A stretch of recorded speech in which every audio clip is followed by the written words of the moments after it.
बिस्मिल्लाहिर्रहमानिर्रहीम। अभी हम डिस्कस करते हैं चैप्टर 10 के MCQs differential equations of higher orders. पहला क्वेश्चन है, पहले क्वेश्चन में उसने हमसे पूछा हुआ है कि इसका सोल्यूशन, जनरल सोल्यूशन हमने बताना है। General solution we know that, हमने पहले भी पढ़ा होता है कि इसकी क्वाड्रेटिक, ये जो क्वाड्रेटिक इक्वेशन होती है इसको हम सिंप्लीफाई कर लेते हैं, इसको सॉल्व कर लेते हैं। ये हम जानते हैं क्वाड्रेटिक इक्वेशन, ये d² - 5d + 6, इसे हम लिख सकते हैं d² इसकी फैक्टराइजेशन अगर करें बड़ी सिंपल सी है, -3d - 2d + 6 = 0 कर दें आप, और इसकी फैक्टराइजेशन बन जाएगी d - 3 एंड d - 2 = 0। तो आपके पास 3 और 2 दो रूट्स आ जाएंगे। तो फार्मूला हमारे पास होता है c1 पहली रूट, e की पावर में पहली रूट x, और c2 e की पावर में दूसरी रूट। c1 e की पावर में पहली रूट और c2 e की पावर में दूसरी रूट। तो करेक्ट ऑप्शन इज ए। ठीक है, नेक्स्ट क्वेश्चन की तरफ आए। क्वेश्चन नंबर 2 बिल्कुल सिमिलर उसी तरीके से। इसकी जो इक्वेशन बनेगी वो बनेगी आपके पास m² या d² की फॉर्म में आप लिखना चाहे तो d² की फॉर्म लिख लें, +4 + 4m + 3, और जब = 0, जब इसको आप सिंप्लीफाई करेंगे तो इसके आपके रूट्स आ जाएंगे -1 एंड -3। तो ये -1 और -3 के साथ आपके पास c1 और c1 की वैल्यू आ गई और c2 की वैल्यू आ गई। नेक्स्ट क्वेश्चन की तरफ देखें। The Wronskian of the function e की पावर x, e की पावर 2x और e की पावर 3x इज, ये आपके पास आ जाएगा 2e की पावर 6x। रॉन्स्कियन कैसे निकालते हैं इसको देख लें। अगर y1 और y2 दो अगर सोल्यूशन दिए हुए हो तो तब रॉन्स्कियन की वैल्यू होती है आपके पास, ये देख लें। देन रॉन्स्कियन आपके पास आएगा, W से डिनोट किया जाता है, वो आएगा y1, y2, y1' और y2'। यहाँ पर वैल्यूज़ दी हुई है रॉन्स्कियन की, ये हमारे पास 3 फंक्शंस दिए हुए हैं। तो इस केस में रॉन्स्कियन का फार्मूला आपके पास बनेगा y1, y2, y3, फिर y1 का डेरिवेटिव, y2 का डेरिवेटिव और y3 का डेरिवेटिव, फिर y1 का डबल डेरिवेटिव, y2 का डबल डेरिवेटिव और y3 का डबल डेरिवेटिव। ये 3 फंक्शन के केस में है और ये 2 फंक्शन के केस में। अब ये जो तीनों वैल्यूज़ हैं ये हम यहाँ पर अगर पुट करें, देखें ज़रा गौर से क्या बनता है हमारे पास। y1 आपके पास है e की पावर x, y2 है e की पावर 2x और y3 है e की पावर 3x। कंप्लीट कर लें। अच्छा, नाउ इसका डेरिवेटिव लिखेंगे आप e की पावर x, इसका डेरिवेटिव 2e की पावर 2x, इसका डेरिवेटिव 3e की पावर 3x, फिर e की पावर x 3, इसका डेरिवेटिव डबल डेरिवेटिव 2 का स्क्वायर हो जाएगा e की पावर 2x। ये मैं थोड़ा सा इसको बड़ा करके लिखता हूँ ताकि ये समझ आ जाए सारा। फार्मूला मैंने आपको बता दिया, यहाँ पे थोड़ी स्पेस बना के हम इसको बड़ा करके लिख लेते हैं। e की पावर x, e की पावर 2x, e की पावर 3x।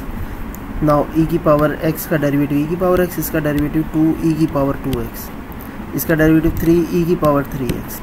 अब इसका डेरिवेटिव अगेन डेरिवेटिव यानी कि डबल डेरिवेटिव लिखने जा रहे हैं, वो भी e की पावर x, ये आएगा 4e की पावर 2x यानी कि 2 का स्क्वायर, 3 का स्क्वायर 9e की पावर 3x। अब देखें फर्स्ट कॉलम में से e की पावर x कॉमन ले लें, सेकंड कॉलम में से e की पावर 2x कॉमन ले लें, थर्ड कॉलम में से e की पावर 3x। e की पावर x कॉमन लिया, x पावर्स ऐड हो जाएंगी, बेस सेम है, x + 2x 3x, 3x + 3x, e की पावर 6x कॉमन आ गया तो ब्रैकेट में 1 1 1 बचा, 1 2 3 बचा, 1 4 एंड 9 बचा। अब आप यहाँ पर वो एचिलॉन फॉर्म लगाएं, इन पहली रो को पूरी को सेकंड में से भी और थर्ड में से भी सब्ट्रैक्ट करते हैं ज़रा। तो देखें e की पावर 6x बाहर है, बाद में इरेज कर लेंगे, 1 1 1, ये 1 इधर सब्ट्रैक्ट हुआ 0, ये 1 इधर सब्ट्रैक्ट हुआ 1 बचा, ये 1 इधर सब्ट्रैक्ट हुआ 2 हो गया। अच्छा, अब ये 1 इधर सब्ट्रैक्ट हो गया 0 हो गया, ये 1 इधर सब्ट्रैक्ट हो गया 3 बच गया, ये 1 इधर सब्ट्रैक्ट हो गया 8 हो गया। अब इसको एक्सपेंड बाय फर्स्ट कॉलम अगर हम करें तो सिर्फ 1 आएगा, बाकी दोनों 0 हो जाएंगे। ठीक है, और जब 1 आ जाएगा तो आपके पास डिटर्मिनेंट में ये दो चीज़ें आ जाएंगी, 1 8 ज़ार 8 और 3 2 ज़ार 6, 8 - 6 यानी कि 2 आ जाएगा इसके साथ। तो e की पावर 6x बाहर पड़ा होता है, यहाँ से आपके पास आंसर आ गया 2। तो 2e की power 6x is the correct option. ठीक है, इसको आपने इस तरीके से सॉल्व करना है। रॉन्स्कियन ये होता है जब दो फंक्शन दिए हो तो आपने डिटर्मिनेंट दो फंक्शन का निकालना है, y1 y2 और उसी के नीचे उनका डेरिवेटिव। तीन फंक्शन हो तो इस तरीके से आप इसका रॉन्स्कियन निकालेंगे। नेक्स्ट क्वेश्चन की तरफ आ जाए। रॉन्स्कियन ऑफ द फंक्शन, अब फिर वही देखें, ठीक है, उसी तरीके से तीन फंक्शन आप क्या करेंगे, ये देखें e की पावर x, e की पावर -x और e की पावर 2x। वेरी सिंपल, इसका डेरिवेटिव e की पावर x, इसका डेरिवेटिव माइनस e की पावर -x, इसका डेरिवेटिव 2e की पावर 2x, अगेन इसका डेरिवेटिव e की पावर x, इसका अगेन डेरिवेटिव यानी कि इसका डबल डेरिवेटिव और इसका अगेन डेरिवेटिव वो e की पावर -x, इसका डेरिवेटिव अगेन तो ये हो जाएगा 4e की पावर 2x। अब e की पावर x कॉमन ले लें, ये भी कॉमन गई, ये भी कॉमन दूसरे कॉलम में से और ये भी कॉमन। e की पावर 1x आ गई, दूसरी आएगी e की पावर -x और तीसरी वैल्यू आएगी e की पावर 2x। ये x तो इससे कैंसिल हो जाए, पावर ऐड हो जाएगी, सिर्फ e की पावर 2x बच जाएगा। अब एक तरीका तो ये आप देख लें e की पावर 2x किस में है, तो इन दो ऑप्शंस में इन दोनों में से कोई एक है, ठीक है। समटाइम्स ऐसा भी होता है सिर्फ एक ऑप्शन दी हुई हो तो फिर मजीद आगे आपको वो डिटर्मिनेंट सॉल्व करने की ज़रूरत नहीं पड़ेगी। अब डिटर्मिनेंट सॉल्व करना होगा, e की पावर x इस पूरे में से कॉमन गया 1 1 1 बचा, इस पूरे में से कॉमन गया तो 1 -1 एंड 1 बचा, इस पूरे में से कॉमन गया तो 1 2 एंड 4। उसी तरीके से पहली रो को आप इन दोनों में से सब्ट्रैक्ट करें and you will get the answer -6 की पावर और -6 इंटू e की पावर 2x आ जाएगा आपके पास। नेक्स्ट क्वेश्चन की तरफ चलें। अगला क्वेश्चन हमें दिया हुआ है जी, the characteristic equation of this, इसकी करेक्टरिस्टिक इक्वेशन क्या है, d² + 1 बनेगी, ठीक है। अच्छा ये याद रखना है आपने, ये डबल डेरिवेटिव होता है, ठीक है, ये डबल डेरिवेटिव आ जाएगा आपके पास और ये इसकी जगह आपने 1 लगाना है। एक्चुअली वो जो इक्वेशन लिखी होती है d² + 1 इंटू बाहर y लिखा होता है = 0, ठीक है। तो ये उसी तरीके से इक्वेशन होती है। अगर इसको आप सिंप्लीफाई करेंगे तो d² + 1 आपके पास आ जाएगा और ये ऑप्शन यहाँ पर डी में मौजूद है। नेक्स्ट क्वेश्चन देखिए, ये d² - 1 आ जाएगी आपके पास। जब d² - 1 है तो d² - 1 इस इक्वेशन को आप सॉल्व कर लेंगे तो d की वैल्यू आपके पास आ जाएगी, -1 उधर जाएगा तो +1 हो जाएगा अगर यहाँ पे स्केयर हो, और अंडर रूट लेंगे तो वो +-1 आ जाएगा जब इसका अंडर रूट स्केयर से कैंसिल होगा, तो इसकी वैल्यू +-1 आपके पास आ जाएगी। वेरी सिंपल, ठीक है। The general solution, next general solution of this equation, ये इक्वेशन है क्या, ये है एक्चुअली d² - 1। इसकी रूट्स हमने पहले ही निकाल ली हैं, वो क्या ऊपर +-1 है, तो c1 e की power +x plus c2 e की पावर -x, या बेशक ये पोर्शन पहले लिख लें, ये पोर्शन आप बाद में लिख लें, इन दोनों में से कोई भी पोर्शन आपके पास आ सकता है, तो दिस इज़ करेक्ट आंसर, ये आ जाएगा आपके पास। नेक्स्ट क्वेश्चन की तरफ आ जाएं। नेक्स्ट क्वेश्चन है हमारा the general solution of this equation. अब ये इक्वेशन क्या बनेगी, पहले इसकी जनरल इक्वेशन तो आप बनाए, उसको स्टैंडर्ड इक्वेशन जो होती है वो आपके पास आएगी इसकी d² - 4, ठीक है, d² - 4 = 0। अब 4 को उधर लेके जाए 2 बन जाएगा, प्लस माइनस का आपके पास आ जाए d² = 4 and when under root on both sides you will get +-2। अच्छा यहाँ से +-2 आ जाएगा, एक प्लस का 2 और दूसरा माइनस का 2, तो फिर ये वाली इक्वेशन आपका करेक्ट आंसर होगा। नेक्स्ट क्वेश्चन की तरफ जाएं, क्वेश्चन नंबर 9। क्वेश्चन नंबर 9 में वो क्या कहता है, the general solution y - 9y = 0। इसका भी जनरल सोल्यूशन आपने बताना है, वो इक्वेशन पहले बनाया आप, इक्वेशन बनेगी d² - 9 = 0, उसी तरीके से +-3 आ जाएगा और ये आंसर आ गया आपके पास। Next the general solution of this equation, इसकी जनरल इक्वेशन पहले आप देखिए, करेक्टरिस्टिक इक्वेशन है d² - 4, d फर्स्ट डेरिवेटिव मौजूद है ना यहाँ पे, और +4 = 0। ये आपके पास है d - 2 का होल स्क्वायर, और ये आपके पास आ गई हैं रिपीटिंग रूट्स।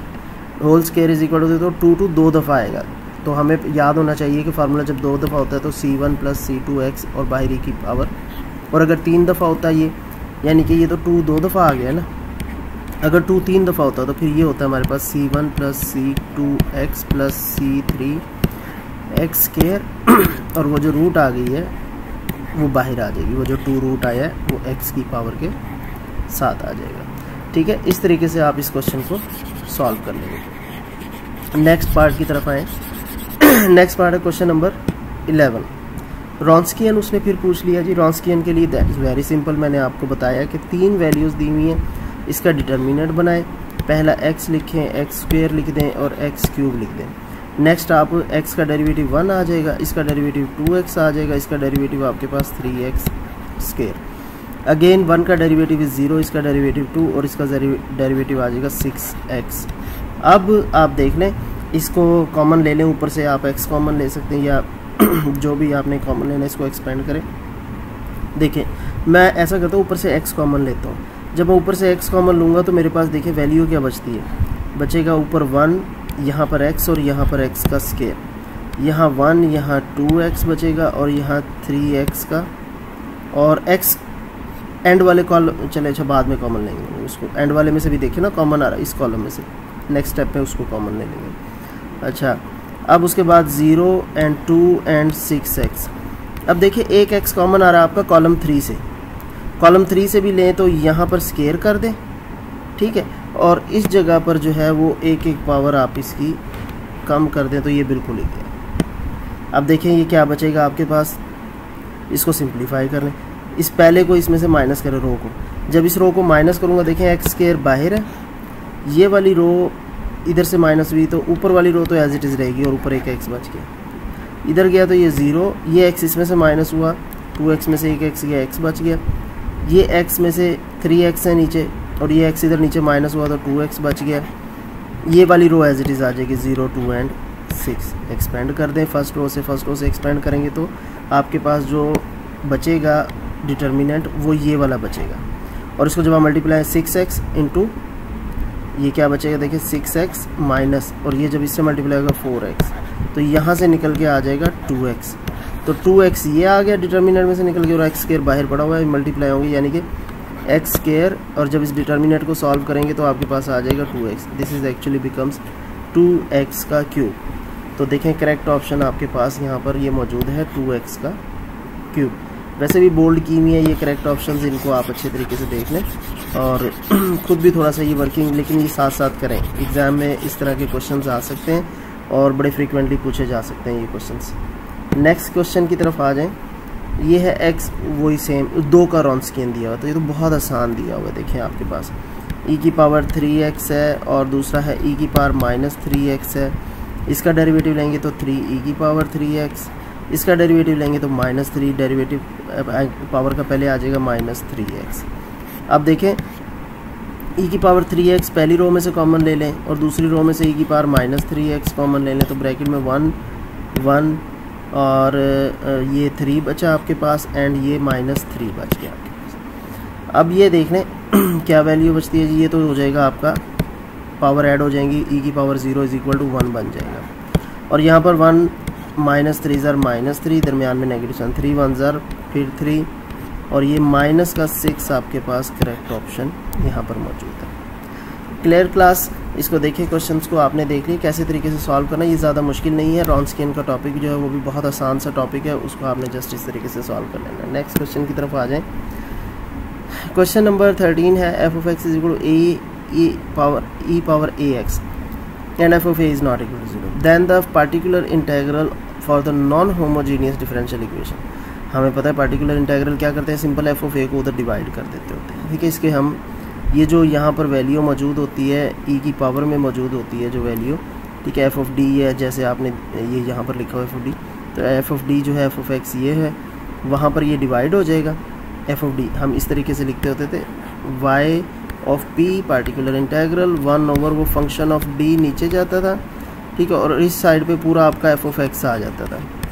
अब एफ ऑफ एक्स में अगर मौजूद हो कांस्टेंट टाइम, कोई कांस्टेंट टाइम ई एक एक्स, तो हम क्या करते हैं, कांस्टेंट तो इसमें कोई कंट्रीब्यूट करता नहीं है, तो ये तब सॉल्व होता है जब ये ए इसमें पुट किया जाता है डी की जगह, यानी कि ये एफ ऑफ ए बन जाता है। और अगर ये 0 हो जाए तो फिर आप ऊपर एक एक्स लगाते हैं और इसका डेरिवेटिव साथ लिखते होते हैं नीचे वाले का, ठीक है, नीचे वाले को डेरिवेटिव कर देते हैं। तो ये वही ए मौजूद है यहाँ पर, ये ए, ठीक है, जो नीचे हम इसके पुट कर देते हैं, ये सी इसकी करेक्ट ऑप्शन है। एफ ऑफ एक्स ऊपर रहेगा और इसका ये पार्टिकुलर इंटेग्रल बन जाएगा। F of X is a polynomial of degree m greater than equal to 1 then the particular integral of the non homogeneous differential equation F of D is equal to. Non homogeneous differential equation है, ये polynomial है। Polynomial में हम क्या करते होते थे, वो 1 ओवर एफ ऑफ डी जो है, और यहाँ पर पॉलिनोमियल यानी कि एक्स स्क्वायर प्लस 2x, क्या करते होते थे, उसको इसको ऊपर ले जाते थे, यानी कि ये एफ ऑफ डी जो है इसका इन्वर्स बन जाता था, और एक्स स्क्वायर प्लस 2x पे, इस पे हम क्या करते थे, इसकी बाइनोमियल एक्सपेंड करके और फिर इसको सॉल्व करते होते थे। तो देखें ये बिल्कुल वही है, इसकी बाइनोमियल एक्सपेंड करके फिर उस पर ऑपरेट करते होते हैं एफ ऑफ एक्स पर।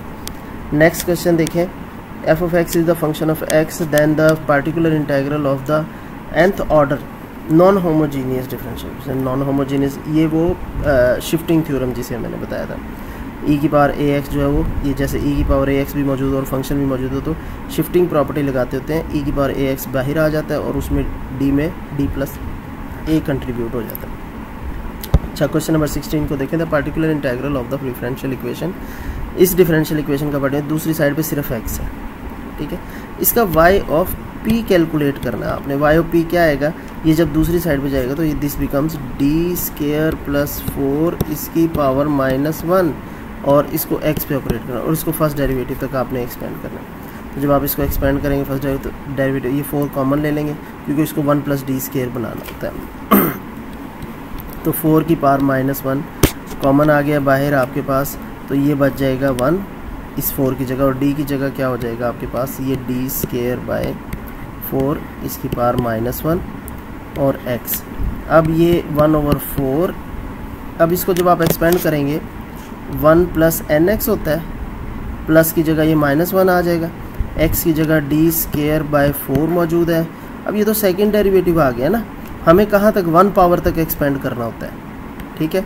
तो ये वैसे ही इग्नोर हो जाएगा, तो हमारे पास x/4 बच जाएगा क्योंकि इसकी पहली टर्म जो है 1 है, x/4 आपके पास ये इसका करेक्ट ऑप्शन आ जाएगा। नेक्स्ट क्वेश्चन की तरफ चलें, देखें उसे रीड करें नेक्स्ट क्वेश्चन को। नेक्स्ट क्वेश्चन है elimination of constant a and b from y this. इसमें से अगर हम एलिमिनेट कर दें कांस्टेंट को, elimination of constant a and b gives a differential equation of order, कितने ऑर्डर की हमारे पास डिफरेंशियल इक्वेशन होगी, वो ऑर्डर 2 की डिफरेंशियल इक्वेशन बचेगी हमारे पास। अच्छा देखें, elimination of constant a and b from this, इसका मतलब क्या हुआ कि ये जो हमारे पास इक्वेशन है, तो इसका जो देखें ये ऑर्डर 2 कैसे देगी, इसकी हैं 2 रूट्स आपके पास। यहाँ पर मौजूद कितनी रूट्स हैं, देखिए 2 रूट्स हैं। जब 2 रूट्स निकली हैं तो ऑब्वियसली वो देखिए यहाँ पर हमने शुरू में किया था तो 2 रूट्स किसकी निकलती थी, जिसका ऑर्डर 2 होता था डिफरेंशियल इक्वेशंस का, ठीक है। तो ये उस तरीके से इसका ये कम्प्लीमेंट्री फंक्शन आ जाएगा, जिसका ऑर्डर 2 होगा वहीं से 2 रूट्स निकलेंगी, तो ये डिफरेंशियल इक्वेशन आपके पास बन जाएगी ऑर्डर 2 की। अच्छा, द डिफरेंशियल इक्वेशन ये जो है आपके पास, इसका डिग्री एंड ऑर्डर। अच्छा, डिग्री और ऑर्डर क्या होता है, ऑर्डर होता है हाईएस्ट डेरिवेटिव कि कितना डेरिवेटिव उसमें इन्वॉल्व है, तो इसमें मैक्सिमम डेरिवेटिव जो है वो 3rd डेरिवेटिव इन्वॉल्व है, ठीक है। तो इसका ये ऑर्डर आ गया 3। डिग्री ये आपके पास आ जाती है, डिग्री उसकी जो हाईएस्ट डेरिवेटिव है, जो उसमें मैक्सिमम पावर यूज़ हो रही है हाईएस्ट डेरिवेटिव की, उस डेरिवेटिव की जो मैक्सिमम पावर है वो कितनी है। अब देखिए यहाँ पर मौजूद है 1/3, इसको जब हम ख़त्म करेंगे क्यूबिक रूट को तो दोनों साइडों पे हमें पावर 3 लगानी होगी, ठीक है। ये इससे कैंसिल हो जाएगा, तो देखें ये ऑर्डर भी और डिग्री भी दोनों आपके पास 3, ये करेक्ट ऑप्शन आपके पास आ जाएगा। सिमिलरली यहाँ पर आप पावर 4 लेंगे, इसको मल्टीप्लाई करेंगे, 4 से कैंसिल, तो ऑर्डर आ जाएगा इसका। ये तरतीब वही रखनी है आपने, ऑर्डर पहले लिखना है, डिग्री बाद में लिखनी है। तो ऑर्डर आपके पास 2 आ गया, डिग्री आपके पास 4 आ गई है, तो उस तरतीब के हिसाब से यहाँ पर डिग्री पहले पूछी गई, ऑर्डर बाद में, तो फिर वो आप इसको चेंज नहीं करना, आपने ज़रा ध्यान रखना है इस चीज़ का आगे MCQs में। The function x = at² + bt + c, ये एक आपके पास फंक्शन आ गया, कहते हैं gives a differential equation of order. ये ऑर्डर ऑब्वियसली हमारे पास 3 होगा इसका, ठीक है। ये डिफरेंशियल इक्वेशन ऑफ ऑर्डर 3 बन जाएगी हमारे पास, जैसे वो हमने पिछली टेक्निक में यूज़ किया। नेक्स्ट क्वेश्चन की तरफ देख लें इसको, ये हम वो कांस्टेंट लेते हैं तो उससे हमारे पास आ जाती है ये जो एक्सरसाइज 10.4 में हमने किया था अनडिटरमिन्ड कोएफिशिएंट्स वाला, तो ये वो वाला टॉपिक है। नेक्स्ट क्वेश्चन की तरफ आ जाए, ये है हमारे पास, कहता है which of the following differential equation is non linear. Which of the following differential equation is non linear, मतलब ये आपके पास आ जाएगा जितना वो बताया था कि वो ये जो 10.4 एक्सरसाइज होती है उतनी पावर डेल्टा वाली जो है, ये देखें सेम है, और ये हमारे पास ऑप्शन आ गई क्योंकि उसके साथ उसका वो हमारे पास नहीं है डेरिवेटिव। ये एक हमारे पास लीनियर आ जाएगी, this is non linear differential equation. The number of arbitrary constant appearing in the general solution of nth order differential equation, obviously जितना ऑर्डर होगा उतने ही आर्बिट्रेरी कांस्टेंट अपीयर होंगे हमारे पास, जैसा कि ये इस क्वेश्चन में भी हमने देखा था, द प्रीवियस क्वेश्चन ये वाला, ठीक है। तो जितना ऑर्डर होता है उतना ही उतने ही हमारे पास नंबर ऑफ कांस्टेंट आ जाते हैं। The order differential equation X square D Y plus Y square D X, इसका ऑर्डर हमारे पास जो डेरिवेटिव तो सिंगल है हमारे पास, तो इसका ऑर्डर जो होगा वो आपके पास 1 आएगा जब इसको अरेंज करेंगे आप। अरेंज वाई स्क्वायर को उधर ले जाएं, यानी कि X square plus X square is equal to minus का वाई स्क्वायर डी एक्स, इसके साथ डी वाई मौजूद है, और डी एक्स को D Y by D X is equal to minus Y square over X square. अच्छा जी, ये हमारे पास 1 आ जाएगा। तो इस तरीके से ये स्टूडेंट्स आप सारे क्वेश्चन सॉल्व कर लेंगे, ठीक है। इनको कंप्लीट करें। मज़ीद अगर कोई क्वेश्चन डिस्कस करना चाहते हैं तो वो आप इसमें कमेंट्स में लिखें और मुझे बताएं, ताकि मैं उस पर आपको लेक्चर तैयार करके और उसके सैम्पल MCQs तैयार करके आपको अपलोड कर सकूं। चैनल को तमाम लोग जितने भी स्टूडेंट्स हो सब्सक्राइब कर लो, ताकि बार बार मुझे आपको इंटीमेट ना करना पड़े, आप लोगों को खुद ही वीडियोज़ मिलती रहें। Thank you very much.